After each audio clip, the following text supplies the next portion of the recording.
इस मूवी की शुरुआत में हम लोग एक बड़े जहाज को देखते हैं जो कि 14 अप्रैल 1912 को एक आइसबर्ग से टकराकर डूब गई थी। इस एक्सीडेंट में 1500 से ज्यादा लोग मारे गए थे और बहुत से लोग लापता हो गए थे। इस घटना को अब 84 साल बीत चुके हैं। अब एक रिसर्च टीम उस टाइटैनिक जहाज को ढूंढने के लिए जाती है क्योंकि इस जहाज में दुनिया का सबसे कीमती डायमंड है जिसका नाम है हार्ट ऑफ द ओशन। ये लोग अपने साथ काफी मॉडर्न मशीनें ले जाते हैं जिसकी वजह से ये लोग टाइटैनिक जहाज को ढूंढ लेते हैं और उसके अंदर आसानी से घुस जाते हैं। ये लोग उस डायमंड को ढूंढने के लिए अपनी पूरी ताकत लगा देते हैं। काफी ढूंढने के बाद इन लोगों को एक बॉक्स मिलता है जिसे देखकर ये सारे लोग बहुत खुश होते हैं। लेकिन जब ये लोग उस बॉक्स को खोलते हैं, इस बॉक्स में उन्हें कुछ पैसे और एक फोटो मिलती है जिसे देखकर ये सारे लोग उदास हो जाते हैं। जब ये लोग उस फोटो को साफ करते हैं तब ये देखते हैं ये एक लड़की की फोटो है और इस लड़की के गले में वही डायमंड था जिसे ये लोग ढूंढ रहे थे। फोटो के नीचे एक तारीख भी लिखी होती है, 14 अप्रैल 1912।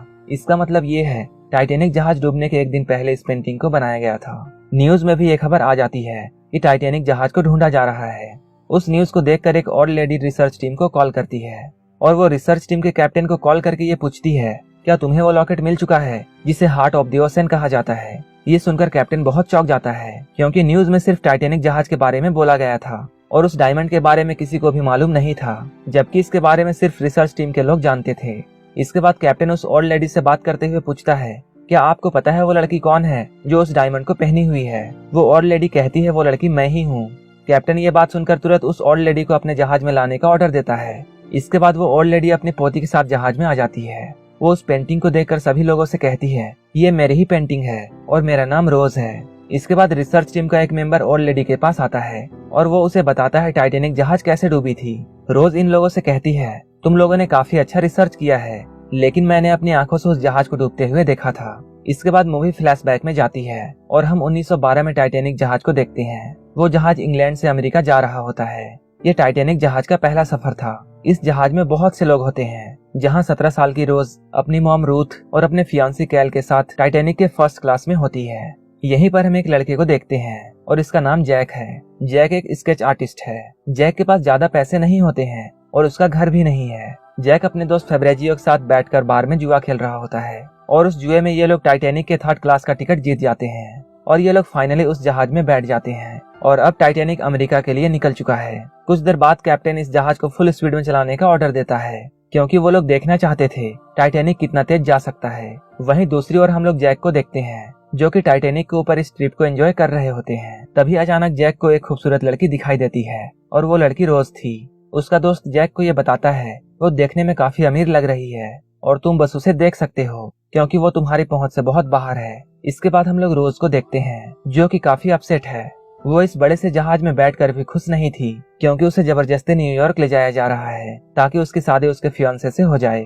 धीरे धीरे रोज को अपनी जिंदगी जेल की तरह लगने लगती है क्योंकि रोज एक आजाद जिंदगी जीना चाहती है, जबकि न्यूयॉर्क पहुंचने के साथ ही उसकी सारी आजादी खत्म हो जाएगी। इसलिए वो एक दिन अपनी जिंदगी से तंग आकर सुसाइड करने की सोचती है और वो पानी में कूदने वाली होती है।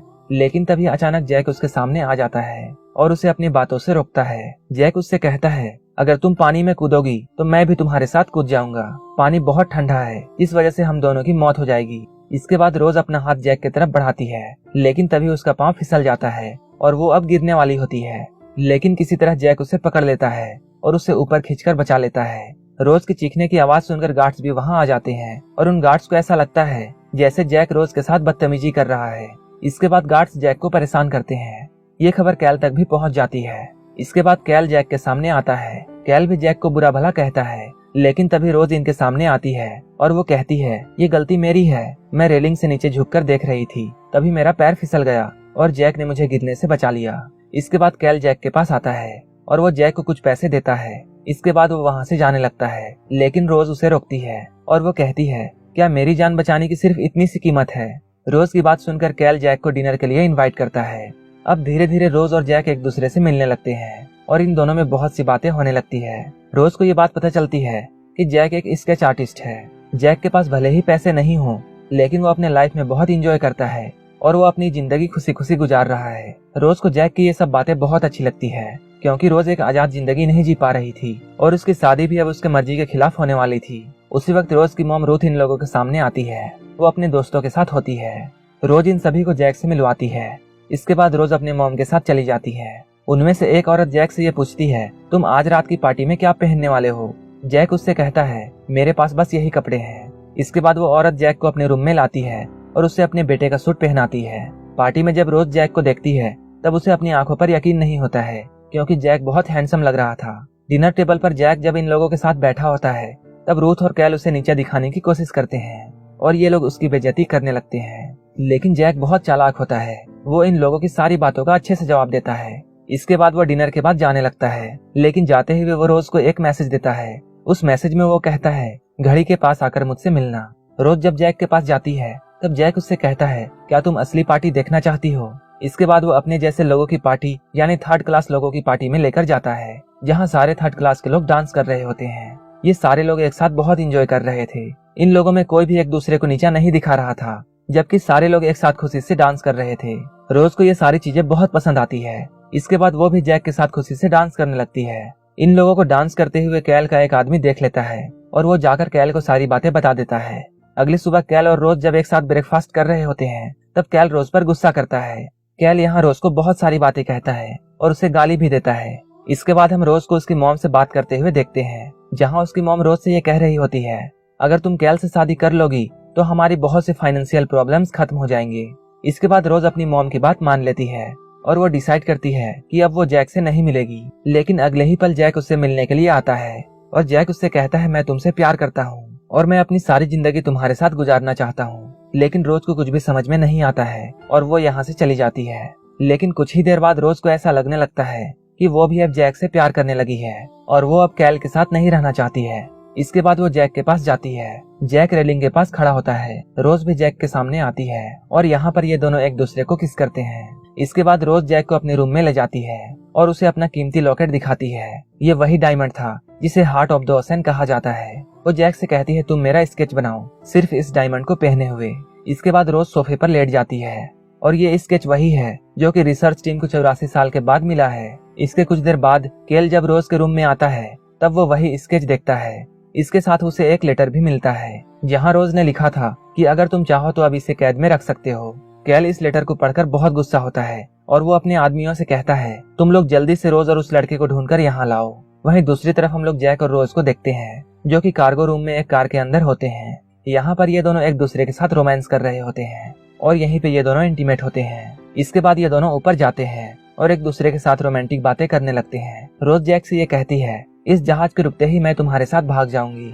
यहीं पे हम लोग जहाज के 2 मेंबर्स को देखते हैं जो कि सामने देखने के बजाय इन दोनों की तरफ देखने लगते हैं। तभी अचानक से बर्फ की बड़ी सी चट्टान जहाज के सामने आ जाती है। कैप्टन सारे लोगों को जहाज की स्पीड कम करने के लिए कहता है, साथ ही साथ जहाज को लेफ्ट की तरफ घुमाने के लिए कहता है। ये लोग सारे इंजन्स को रिवर्स में चलाने लगते हैं, लेकिन फिर भी टाइटैनिक जहाज रुकने का नाम नहीं ले रहा था और इस जहाज को अब कंट्रोल कर पाना बहुत मुश्किल था। इसके बाद वही हुआ जिसका डर था। जहाज एक बड़े से आइसबर्ग से टकरा जाती है जिससे जहाज डैमेज हो जाता है और पानी अंदर आने लगता है। जैक और रोज अभी भी जहाज के ऊपर होते हैं और ये दोनों लोग सारा कुछ देख रहे थे। यहाँ ये लोग क्रू मेंबर्स की बात भी सुन लेते हैं और इन लोगों को सारा कुछ समझ में आ जाता है कि अब क्या होने वाला है। इसके बाद ये लोग इन्फॉर्म करने के लिए कैल के पास जाते हैं, लेकिन वहाँ पहले से जैक को पुलिस ढूंढ रही थी। जैक के वहाँ जाते ही पुलिस उसे पकड़ लेती है और उसकी तलाशी ली जाती है। उसकी तलाशी लेते हुए पुलिस को वही डायमंड मिलता है। ये सारा कुछ कैल का ही किया हुआ होता है, क्योंकि उसने अपने एक आदमी को ये कहा था उस डायमंड को जैक के पॉकेट में डाल देना। इसके बाद जैक को पुलिस पकड़ लेती है। इधर कैप्टन और इंजीनियर्स में बहस होने लगती है कि कैसे इस जहाज को बचाया जाए। इंजीनियर्स ये कहते हैं 1 घंटे में ये जहाज पूरी तरह डूब जाएगा। इसके बाद सारे पैसेंजर्स से ये कहा जाता है सभी लोग लाइफ जैकेट पहनकर ऊपर आ जाएं। लेकिन यहाँ लाइफ बोट बहुत कम थी और पैसेंजर्स की संख्या बहुत ज्यादा थी। इसके बाद सबसे पहले फर्स्ट क्लास वाले अमीर लोगों को लाइफ बोट में भेजा जाता है। इसके बाद अब रोज की बारी लाइफ बोट में जाने की होती है, लेकिन वो जैक को छोड़कर लाइफ बोट में जाना नहीं चाहती है। उसकी मॉम उसे बहुत समझाती है, लेकिन फिर भी वो जैक के पास चली आती है। वो जैक को जहाज में सभी तरफ ढूंढने लगती है। बहुत ढूंढने के बाद जैक उसे मिल जाता है। जैक को पुलिस ने एक पाइप के साथ लॉक कर दिया था और ये लोग डूबते हुए जहाज में जैक को मरने के लिए छोड़ देने वाले होते हैं। रोज चाबी ढूंढने की बहुत कोशिश करती है, लेकिन उसे चाबी नहीं मिलती है।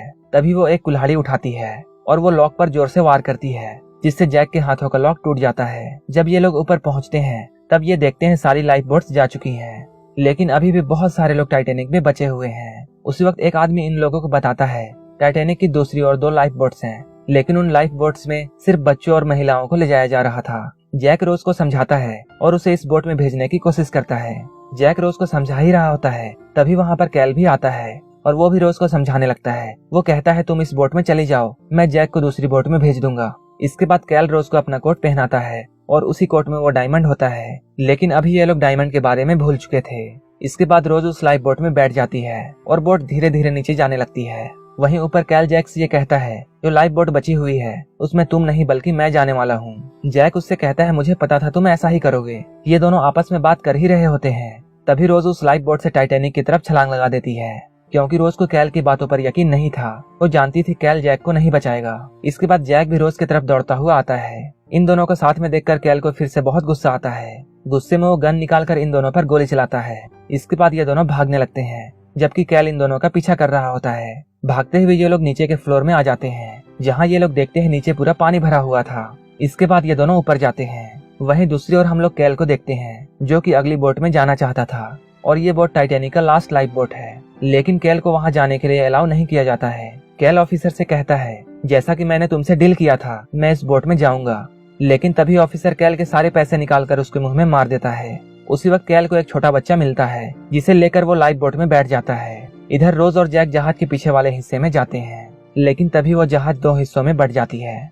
सारे लोग पानी में गिरने लगते हैं। जैक और रोज भी दोनों अब पानी में होते हैं। बहुत से लोग मारे जा चुके थे और जो भी जिंदा थे वो सभी अपने आप को बचाने की कोशिश कर रहे थे, लेकिन उसी वक्त तैरते हुए जैक और रोज को एक लकड़ी का टुकड़ा मिलता है, जिसके ऊपर रोज चढ़ जाती है। लेकिन जब जैक उस टुकड़े के ऊपर चढ़ने की कोशिश करता है तब वो लकड़ी का टुकड़ा डूबने लगता है, क्योंकि वो लकड़ी का टुकड़ा साइज में बहुत छोटा था और इसलिए वो दो लोगों का वजन नहीं संभाल पा रहा था। ये लकड़ी सिर्फ एक इंसान का बोझ उठा सकता था। इसके बाद जैक रोज से उस लकड़ी में रुकने के लिए कहता है और वो खुद पानी में रह जाता है। वहीं दूसरी ओर हम लोग लाइफ बोट में देखते हैं, जहां अभी भी काफी जगह खाली होती है। इसलिए ये लोग डिसाइड करते हैं जितने ज्यादा हो सके उतने पैसेंजर्स को बचा लिया जाए। लेकिन जब तक लाइफ बोट वाले लोग यहाँ पहुँचते हैं बहुत सारे लोग ठंड से मर चुके थे। जैक भी अब ठंड से धीरे धीरे मर रहा था। वो रोज से बातें कर रहा होता है। जैक रोज को मोटिवेट कर रहा होता है और वो रोज से कहता है कुछ ही देर में बोट यहाँ आकर तुम्हें बचा लेगी। इसके बाद तुम खुशी खुशी अपनी जिंदगी गुजारोगी और तुम्हारी शादी होगी। इसके बाद तुम्हारे ढेर सारे बच्चे होंगे और धीरे धीरे तुम बूढ़ी हो जाओगी और बेड में लेटे लेटे मर जाओगी। तुम अभी ठंड में नहीं मरने वाली हो। कुछ ही देर में बोट यहाँ आ जाती है, लेकिन बोट वालों को सिर्फ डेड बॉडीज मिलती है। कोई भी आदमी यहाँ जिंदा नहीं था। तभी रोज को अचानक उन लोगों की आवाज सुनाई देती है। इसके बाद वो जैक को भी जगाने की कोशिश करती है, लेकिन तब तक जैक मर चुका था। ये सब देखकर वो डिसाइड करती है वो भी यहाँ पड़े पड़े मर जाएगी और वो वापस नहीं जाएगी। लेकिन अचानक कुछ देर बाद रोज को जैक का प्रॉमिस याद आता है। जैक ने उससे प्रॉमिस लिया था कि वो जिंदा रहेगी। इसके बाद वो जैक का हाथ छोड़ देती है और जैक धीरे धीरे पानी में डूब जाता है। इसके बाद वो बोट की तरफ आवाज लगाती है, लेकिन उसकी कंडीशन बहुत खराब होती है और उसके गले से आवाज नहीं निकल रही थी। इसके बाद उसे क्रू मेंबर के लाश से एक सीटी मिलती है, जिसे वो जोर जोर से बजाने की कोशिश करती है। इसके बाद वो रोज को देखते हैं और रोज बच जाती है। बचे हुए सारे पैसेंजर्स को एक दूसरे जहाज पर ले जाया जाता है। इसी जहाज में कैल और रोज की मॉम भी होती है, लेकिन रोज इन लोगों के सामने नहीं आती है। जब वो अमेरिका पहुंचती है तब वो अपना नाम रोज टॉर्सन बताती है, जो कि जैक टॉर्सन की वाइफ थी, और इसी वजह से कैल और उसकी मॉम उसे नहीं ढूंढ पाते हैं। यहीं पर रोज को वो डायमंड मिलता है और यहीं पर मूवी प्रेजेंट टाइम में आती है। रोज की कहानी रिसर्च टीम सुन रही होती है। इस कहानी को सुनकर ये लोग बहुत इमोशनल हो जाते हैं और अब ये लोग डायमंड ढूंढना बंद कर देते हैं। इसके बाद आधी रात को रोज उस जहाज के ऊपर जाती है और उस डायमंड को पानी में फेंक देती है। इसके बाद हम मूवी के लास्ट सीन में रोज को देखते हैं, जो कि अपने रूम में सो रही होती है और वो एक सपना देखती है कि वो फिर से टाइटैनिक में आ चुकी है। सारे लोग उसका वेलकम कर रहे हैं और जैक घड़ी के सामने उसका इंतजार कर रहा है और वो जैक से मिलती है और ये दोनों एक दूसरे को किस करते हैं और यहीं पर ये मूवी खत्म हो जाती है। अगर आपको ये मूवी जरा सी भी अच्छी लगी हो तो एक लाइक जरूर कर देना और ऐसे ही मूवीज के लिए मेरे चैनल को जरूर सब्सक्राइब कर लेना। तो मिलते हैं हमारे नेक्स्ट वीडियो में।